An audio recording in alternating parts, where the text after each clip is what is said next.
रश्मि रथी के सप्तम सर्ग की कथा में घटोत्कच वध के बाद द्रोणाचार्य का निधन हुआ। द्रोणाचार्य के बाद कर्ण के सेनापतित्व की बारी आई। कर्ण विपरीत परिस्थितियों में लड़ा। कवच कुंडल तो वह पहले ही इंद्र को दे चुका था।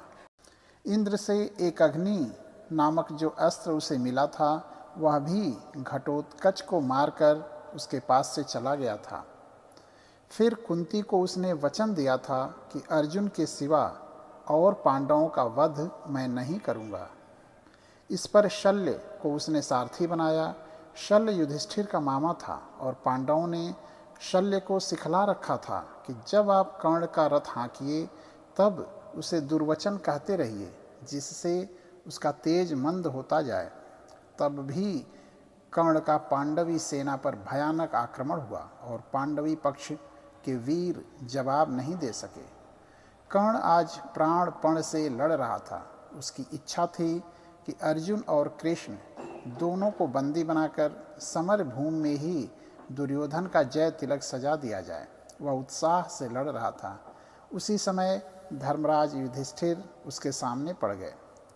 युधिष्ठिर को उसने पकड़ तो लिया, किंतु कुंती को दिए गए वचन को याद करके उसने उन्हें छोड़ दिया। उस दिन इसी प्रकार भीम, नकुल और सहदेव भी उसके वश में आ गए।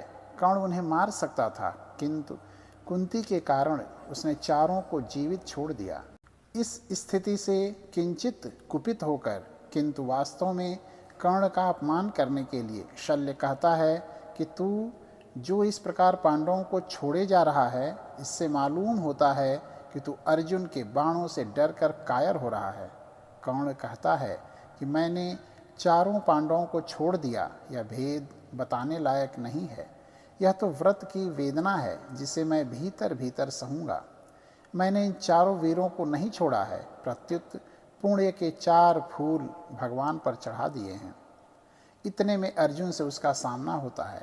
अर्जुन को एक बार वह मूर्छित कर देता है, किंतु अर्जुन मूर्छा से जागकर फिर भयानक पराक्रम में प्रवृत्त हो जाता है। कर्ण और अर्जुन का यह संग्राम ऐसा घनघोर है कि दोनों पक्षों के वीर लड़ना छोड़कर इन्हीं का युद्ध देखने लग जाते हैं।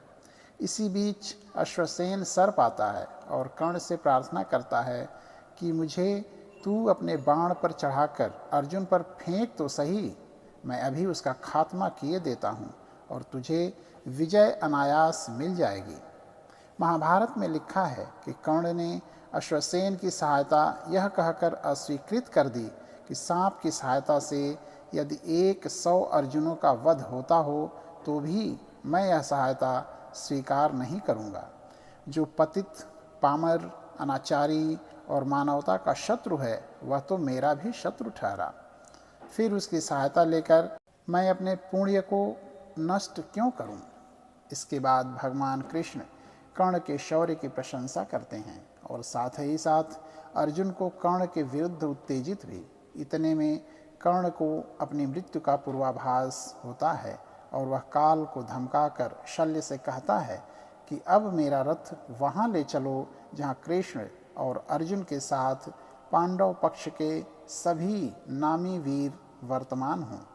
आज साकार प्रलय के बीच घमासान मचाता हुआ मैं मृत्यु का वरण करूँगा। शल्य रथ को भगवान के सामने ले जाता है। यहीं अभिशाप के कारण कर्ण के रथ के पहिए धरती में धंस जाते हैं और किसी प्रकार निकलते ही नहीं। कर्ण रथ से नीचे उतरकर उसे निकालने में तत्पर होता है, किंतु भगवान कृष्ण का संकेत पाकर अर्जुन उसे निशस्त्र अवस्था में ही बाणों से बींधने लगता है। यहाँ कर्ण और कृष्ण का थोड़ा संवाद होता है जिसमें दोनों पक्षों पर दोषारोपण करते हैं। संवाद समाप्त होते होते कर्ण अपने पुण्य बल का आह्वान करता है और सूर्य की ओर दृष्टि करके वह मृत्यु के लिए तैयार हो जाता है। अर्जुन के लिए यह अच्छा अवसर है। उसका एक बाण आकर कर्ण के गले में लगता है और कर्ण के प्राण तेजोमय रूप में उड़कर सूर्य में समा जाते हैं। सर्ग का अंत युधिष्ठिर और कृष्ण के संवाद में होता है। युधिष्ठिर कर्ण की मृत्यु पर हर्ष प्रकट करते हैं, किंतु भगवान उदास हो जाते हैं।